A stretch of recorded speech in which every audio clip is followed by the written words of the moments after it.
सुन के काफी मतलब आप शायद हंसोगे कि कई ऐसे स्टेट्स हैं जहाँ पे नेशनल कैपिटल तक रेलवे की पटरी नहीं जा रही है या नहीं जा रही थी, लेकिन आज वहाँ सब काम चल रहा है और इससे काफी फर्क पड़ेगा। अरुणाचल प्रदेश जो पूर्वोत्तर में सबसे बड़ा स्टेट है, असम से भी बड़ा है, वहाँ सड़कें इतनी खराब थी और सड़कें हमने इसलिए नहीं बनाई थी, हमें हमारे सोच विचार में ये था कि अगर हम सड़क बनाएंगे तो चीनी आ जाएंगे। लेकिन आज इतने बड़े पैमाने पे सड़कें बन रही हैं वहाँ पे कि वहाँ के लोगों पर, वहाँ के लोगों के जीवन में उसने बहुत फर्क डाला है। स्वच्छ भारत के बारे में आपने काफी सुना होगा कि नए जो स्वच्छ भारत के मिशन में कैसे नए टॉयलेट्स बने, लेकिन हाल ही में एक अमेरिका में किसी रिसर्चर्स ने ये बताया कि इससे एक और फायदा जो हुआ है जिसके बारे में सोचा नहीं गया था। स्वच्छ भारत के आने के कारण हर साल कम से कम 40 से 50 हज़ार बच्चों की जानें बच गई है। और कैसे वापस पड़ा होगा, ये जो हमने स्कीम शुरू किया था शायद हमें पता नहीं था, और जब से शुरू हुआ अब तक देखिए 50,000, और आप सोचिए कि पिछले 6-7 साल में कितने बच्चों की जानें बच गई है इसके कारण।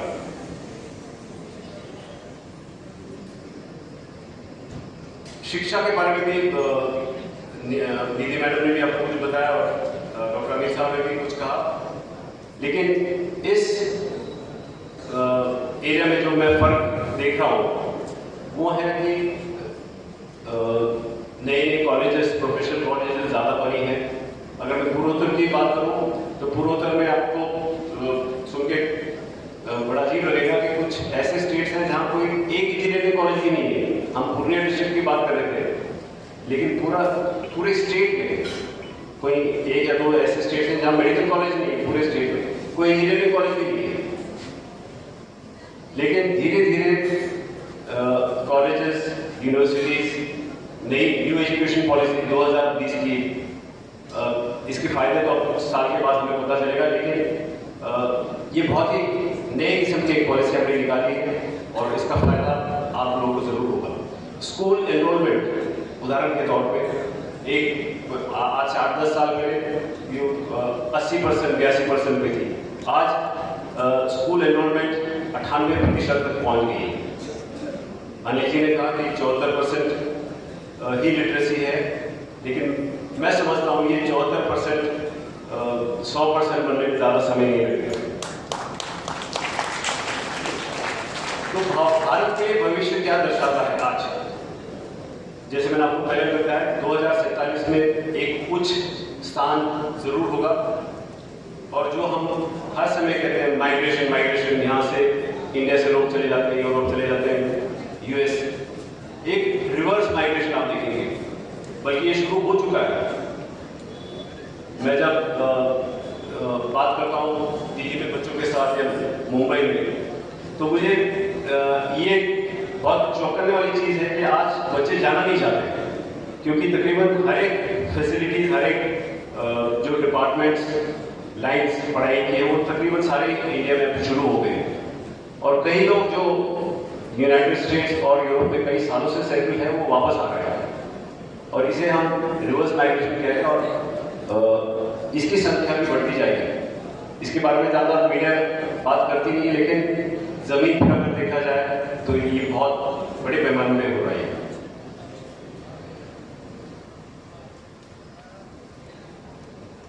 अच्छा, ये सब जो हमारी कामयाबी है ये अपेक्षाओं के विरुद्ध है, और ये जो हमारा लोकतंत्र की सफलता हमारी हुई है ये भी अपेक्षाओं के विरुद्ध है। जब हमें 1947 में जब हम इंडिपेंडेंट हुए थे, तब कई लोगों ने बोला था कि ये डेमोक्रेसी यहाँ नहीं चल सकती, ये देश बहुत बड़ा है, ये एक देश नहीं, ये कॉन्टिनेंट है। लेकिन हमने उन सबको गलत साबित किया, और मुझे यकीन है, जैसे नीति मैडम ने बताया, इसमें अखिल भारतीय विद्यार्थी परिषद का बहुत बड़ा एक रोल होगा, जो कि दिखाई नहीं देता, लेकिन वो कहते हैं ना बिहाइंड द सीन्स, यानी कि पर्दे के पीछे। ये सब आप लोगों ने किया, आपके पूर्वजों ने किया है, और मैं समझता हूँ उनके एक बार आप जरूर तालियां बजाएं।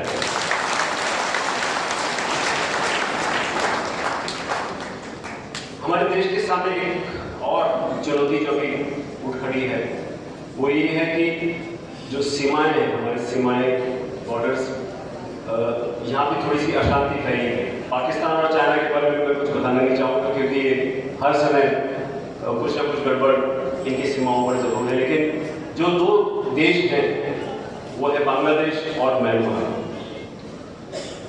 म्यांमार के बारे में आप लोगों ने ज़्यादा पढ़ा नहीं होगा, लेकिन जिस पैमाने पे वहाँ पे लड़ाई चल रही है आज, जो म्यांमार की आर्मी है वो केवल 40 या 50% एरिया पर ही उनका कब्जा है, बाकी हर जगह लड़ाई चल रही है। और उस लड़ाई के कारण हमें क्या प्रॉब्लम है? हमें ये प्रॉब्लम है कि रिफ्यूजीज वहाँ से यहाँ आ रहे हैं, काफ़ी पैमाने में आ रहे हैं। मिजोरम में है, मणिपुर में है, नागालैंड में है और थोड़े बहुत अरुणाचल में भी है। इसके साथ साथ बांग्लादेश में जो हो रहा है, जिसके बारे में आप लोग काफ़ी पढ़ते होंगे, जो वहाँ पे अत्याचार हो रहे हैं और जो नज़दीकी अब बांग्लादेश दिखा रहा है पाकिस्तान के साथ, ये बिल्कुल नया डेवलपमेंट है। और अगर ये अत्याचार जो वहाँ चल रहा है चलता रहेगा तो हो सकता है वहाँ से भी, और ये अत्याचार सिर्फ हिंदू के खिलाफ नहीं बल्कि बौद्ध, शिया, सूफी, इन सब के खिलाफ भी चल रहे हैं, क्रिश्चियंस, ईसाई, इन सब के खिलाफ अत्याचार हो रहे हैं। और हो सकता है अगर ये बढ़ता गया तो वहाँ से भी ये रिफ्यूजी की समस्या सामने आएगी। बेरोजगारी के बारे में मैंने आपको बताया था, लेकिन इससे बड़ा एक जो चैलेंज मुझे नजर आ रहा है वो है ड्रग्स, वो खास करके नॉर्थ ईस्ट, पूर्वोत्तर में। आपको पता होगा एक गोल्डन ट्रायंगल है जो पूर्वोत्तर की तरफ है, म्यांमार की तरफ है, और एक गोल्डन क्रेसेंट हुआ करता था अफगानिस्तान, पाकिस्तान और ईरान में। तो उस तरफ गोल्डन क्रेसेंट की तरफ जो ड्रग्स का उत्पादन होता था, पॉपी कल्टीवेशन, हुआ वहां से हटकर आ चुका है म्यांमार की तरफ। और जब ये म्यांमार की तरफ आया तो अधिकतम वहां से जो स्मगल होकर अभी आ रहा है, ना ही वो वहां के युवाओं पर उसका असर हो रहा है, लेकिन ये जो ड्रग्स आ रहे हैं पूरे भारत में फैल रहा है। तो ये एक चुनौती है जो आप सबको आगे जाके देखनी होगी कि किस प्रकार से इसका हल किया जा सकता है। अगर मैं दुनिया के सामने क्या चुनौतियां हैं, सबसे पहले मैंने आपको बोला था एक ग्लोबल वार्मिंग जो मैं समझता हूँ नंबर 1 है।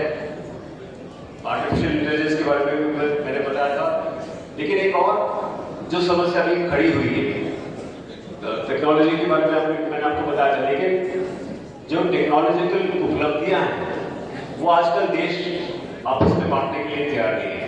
सब वो अपने अंदर में ही सीमित रखना चाहते हैं, जो कि एक गलत चीज है। आप लोग जब आगे बढ़कर किसी भी टेक्नोलॉजिकल लाइन में जाते हैं, जरूर ध्यान रखिएगा जो हमारी पुरानी कहावत वासुदेव कुटुंबकम, यानी कि पूरी दुनिया एक फैमिली है। ये जो अलग अलग देश, अलग अलग प्रांत ये हमने बनाए हैं, अगर भलाई होनी है तो पूरे इंसानियत की होनी है, पूरी ह्यूमैनिटी की। एक बात आपको बताना चाहता हूँ बिहार के बारे में। जो आप तो बिहार के निवासी हैं, लेकिन जो बिहार के बाहर जो लोग हैं वो बिहार को किस नजरिए से देखते हैं। तो बिहार ऐसा देश है, खासकर मैं भी आपको बताऊँ, मैं देश के कई इलाकों में रहा हूँ, जहाँ भी मैं जाता हूँ तो एक बात जरूर आती है बिहार के वासियों के बारे में, वो ये है कि सबसे मेहनती लोग, देश में सबसे ज्यादा मेहनती लोग हैं बिहार के। और इसी कारण भारत में अगर आप देखेंगे सबसे ज्यादा IAS और IPS अधिकारी और IFS के अधिकारी हैं बिहार में।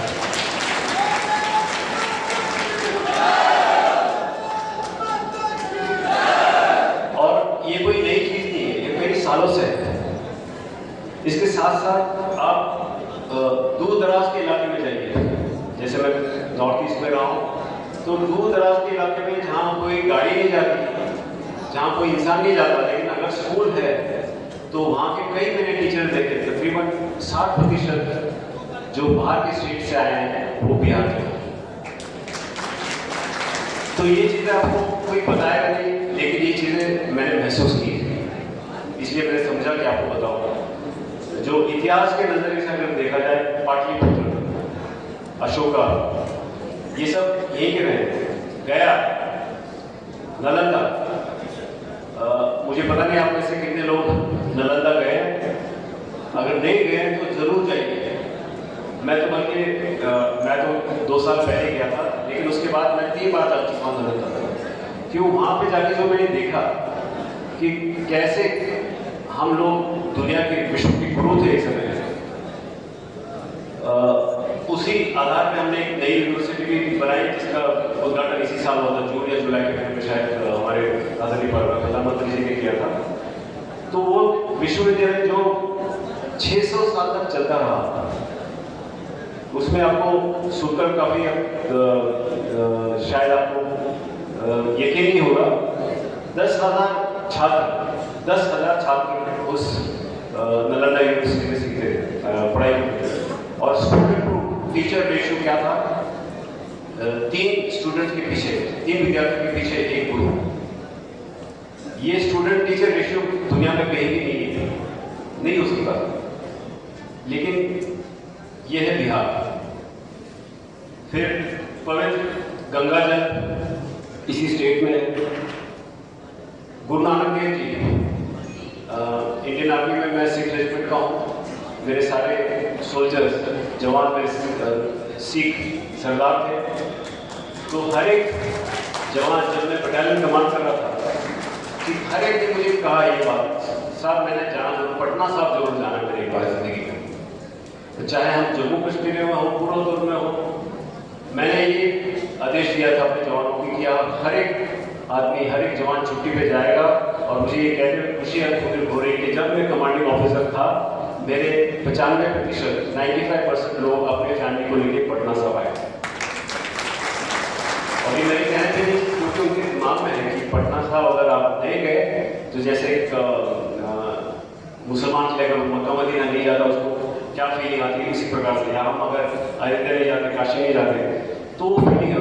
तो जब पटना से वापस आए, कई लोगों से मैंने पूछा ये पटना साहब में क्या था जो बाकी गुरुद्वारा में नहीं था, आपने अमृतसर के गोल्डन टेम्पल में क्या नहीं दिखा आपने, या महाराष्ट्र में भी एक है। कहते नहीं साहब हम बता नहीं सकते, शायद बिहार के लोगों का प्यार और बिहार में जिस प्रकार से उन्होंने पटना साहब को रखा है, उसने हमें हमारे दिल को बिल्कुल छू लिया। तो ये चीज़ें जो मैं आपको बार बार बता रहा हूँ, ये शायद किसी किताबों में नहीं, ये सब तजुर्बे की बातें हैं जो मैं आपको बता रहा हूँ। वैशाली, राजगीर, ये सब इसके बारे में भी आप अच्छी तरह से जानते हो। फिर जो मेरा मुद्दा था कि युवाओं की भूमिका क्या है, आप सब ये जो अभी तक मैंने आपको बातें बताई थी, और मैं अधिक समय नहीं लूँगा, लेकिन मेरा जो मुद्दा है कि आप लोगों ने एक युवा पीढ़ी के तौर पर क्या करना चाहिए। और ये आपको तब तक नहीं समझ आता जब तक मैं आपको ये नहीं बताता कि चुनौतियाँ क्या हैं और इन्हें किस तरीके से हल किया जाए। तो सबसे महत्वपूर्ण है शिक्षा, सबसे महत्वपूर्ण। और जैसे मैंने पहले बोला था कि शिक्षा केवल डिग्रियों में नहीं रखा, डिग्रियों से हटकर, डिग्रियों से परे, ये आपको जरूर करना पड़ेगा। हर समय आपको अपने आप को अपस्किल करना पड़ेगा, नई चीजें सीखनी होगी। अगर नहीं सीखोगे तो आप पीछे रह जाओगे। आपकी पढ़ाई जो केवल किताबों और स्कूल में नहीं, उससे आगे होनी चाहिए। फिर जो सबसे जरूरी चीज मैं आपको बताना चाहता हूँ वो ये है कि हम हमारे देश को कभी भी विभाजित नहीं होने देंगे। और मैं समझता हूँ इसमें अखिल भारतीय विद्यार्थी परिषद का बहुत बड़ा हाथ होगा आगे जाकर। ये आप लोगों ने अभी तक किया है और आगे बढ़कर भी करना है। आप बड़ी मुश्किल से हमारा देश बना है। इस देश ने बहुत घाव सहे हैं, लेकिन घाव सहकर भी इस देश ने दुनिया को दिखाया कि किस तरह से ये देश आगे बढ़ेगा। बार बार मैं आपको आपको बताता हूँ, दूसरे स्थान पे, तीसरे स्थान पे हम होंगे आपके जीवन के समय में। और आप तुलना कीजिए 1947 में हम क्या थे, तब से लेकर अब तक 100 साल में इतनी उन्नति होना वो शायद किसी और देश में मुमकिन नहीं है। कई लोग चाइना का उदाहरण आपको देंगे, लेकिन चाइना एक देश नहीं है, चाइना एक जेल है। आप में से अगर किसी को जाने का मौका मिलता है, मैं तो गया नहीं था, लेकिन मेरा बेटा गया था। मेरा बेटा वहाँ 6 महीने रह गया था, और वो 6 महीने ही रहा, गया था कि मैं ज़्यादा लंबे अर्से तक रहूँगा। लेकिन 6 महीने में उसने जो वहाँ पे वातावरण देखा, उसने कहा डैडी मैं यहाँ इस देश में नहीं रह सकता, क्योंकि वो देश ही नहीं है।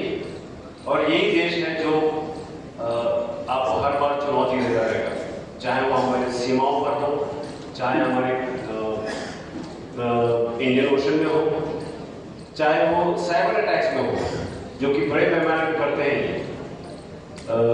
ये अनुमान लगाया गया कि इंडिया में, भारत में जो साइबर अटैक्स हो रहे हैं, तकरीबन 80% चाइना से रहते हैं। तो इस देश के बारे में जरूर आपने सोचना है कि क्या किया जाए। हालांकि हाल ही में कुछ नरमी आई है, लेकिन आप अगर आप इतिहास देखोगे तो चाइना कई बार ऐसी नरमियाँ तौर पे पेश आती है, लेकिन उसके बाद कुछ ना कुछ गड़बड़ कर बैठते हैं।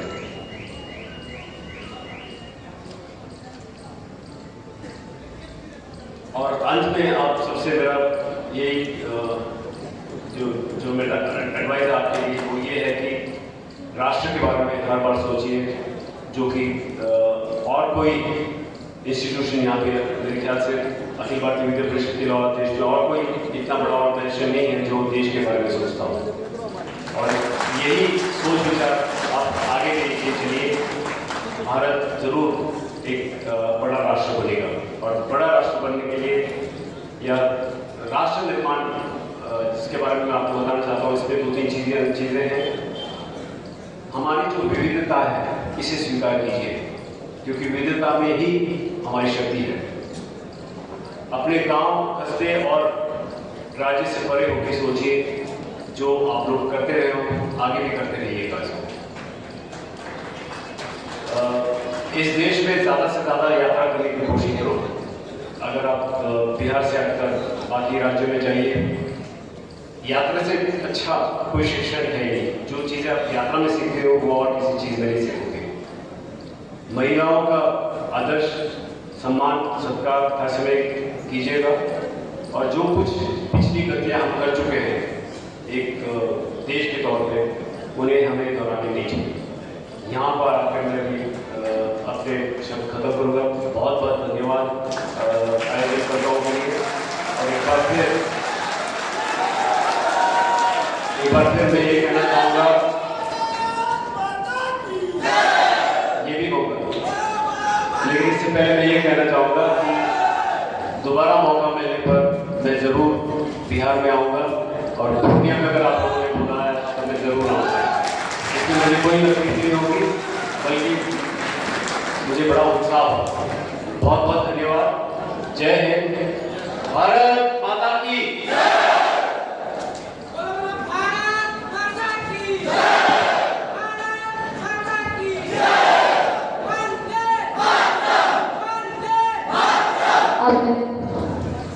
मंच पे स्वागत समिति मंत्री श्री मृगेंद्र जी को धन्यवाद ज्ञापन हेतु आमंत्रित करते हैं।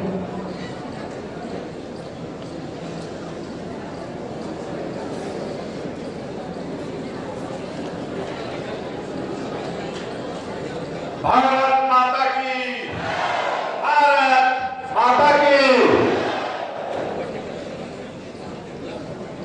धन्यवाद ज्ञापन से पहले अपने कुछ कार्यकर्ता और समाज सेवियों का परिचय भूल गया था। मैं ऐसे लोगों का परिचय करवाना चाहता हूँ। प्रवीण जी हैं, अपने बीच प्रदेश मंत्री रह चुके हैं, फॉर्चून के रहने वाले हैं। राजेश गोस्वामी जी हैं, जिला प्रमुख रहे, विभाग प्रमुख रहे, बहुत लंबे समय तक विद्यार्थी। रंजीत गुप्ता जी हैं, बनमनखी के मूलतः कार्यकर्ता हैं, विद्यार्थी परिषद के बहुत पुराने कार्यकर्ता हैं। मनोज सिंह सीनियर जी अपने बहुत पुराने कार्यकर्ता हैं। मनोज सिंह सीनियर पूर्णिया नगर के ही कार्यकर्ता हैं। गुप्तेश कुमार पूर्व कार्यकर्ता है गुप्तेश जी। संजय मोहन प्रभाकर, संजय जी भी बहुत पुराने अपने कार्यकर्ता रहे हैं। राजेश जैन जी पूर्व कार्यकर्ता है राजेश जैन जी। उमेश रजक जी बनमनखी के कार्यकर्ता है, पुराने कार्यकर्ता हैं। सुशांत गोप जी किशनगंज से आए हुए हैं, शायद बाहर चले गए हैं। राजेश गोबे जी,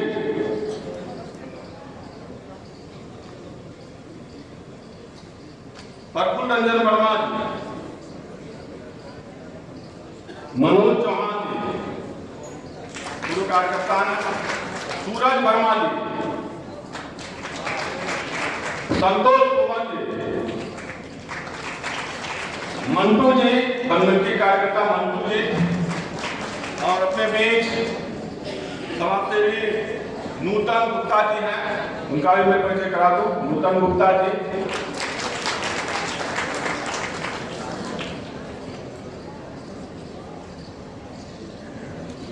अमित केशव जी नहीं आए हैं, सर आए हैं तो रविंद्र जी, रविंद्र शाह जी बहुत सारा योगदान रहा है। रविंद्र जी का अपने पूर्व कार्यकर्ता है। सम्मानित मंच, आज के इस अधिवेशन के पहले सत्र में आज के मुख्य वक्ता पीसी नायर साहब, बहन निधि बहुगुणा जी, विद्यार्थी परिषद के प्रांत के अध्यक्ष अंजनी श्रीवास्तव जी, स्वागत समिति के अध्यक्ष पूर्णिया के प्रसिद्ध चिकित्सक ए.के. गुप्ता जी, प्रांत के मंत्री पुरुषोत्तम जी, और इस उत्तर बिहार प्रांत से विभिन्न जिलों से आए हुए कार्यकर्ता बंधुओं, प्रतिनिधि बंधुओं, और सम्मानित हमारे गोयल विधायक पूर्णिया और बनमनखी के कृष्ण कुमार जी और विजय खनका जी। ये आज प्रथम सत्र था और बड़ा ही व्यवस्थित ढंग से पीसी नायर साहब ने आज हम लोगों के बीच अपनी बात को रखा है। मैं सबसे पहले पीसी नायर साहब को इस पूर्व देवी की धरती से, इस ऐतिहासिक कला भवन से मैं उनके प्रति कृतज्ञता व्यक्त करता हूं, उनके प्रति आभार व्यक्त करता हूं। डॉक्टर बहन निधि बहुगुणा जिन्होंने विद्यार्थी परिषद के बारे में बहुत सारी जानकारी हम लोग को यहाँ दी, मैं उनके प्रति भी आभार व्यक्त करता हूँ, उनको भी धन्यवाद देता हूँ। साथ ही साथ डॉक्टर ए.के. गुप्ता, पुरुषोत्तम जी और विद्यार्थी परिषद के अध्यक्ष और हमारे जितने भी पुराने कार्यकर्ता हुए, माननीय दो विधायक यहाँ बैठे हुए हैं, विजय खनका जी और कृष्ण कुमार मिश्री जी, और हमारे बहुत सारे भाई भी यहाँ पुराने बैठे हुए हैं। मैं सबको आज इस विद्यार्थी परिषद के प्रांतीय अधिवेशन के मंच से सबको बहुत बहुत धन्यवाद देता हूँ और आप लोगों से आग्रह करता हूँ कि आप लोग इसी तरह जब तक समापन नहीं होता है निश्चित रूप से विद्यार्थी परिषद के इस अधिवेशन में आवे और कार्यकर्ताओं का मनोबल बढ़ावे। इतना ही मैं कह के अपनी बात को समाप्त करता हूँ।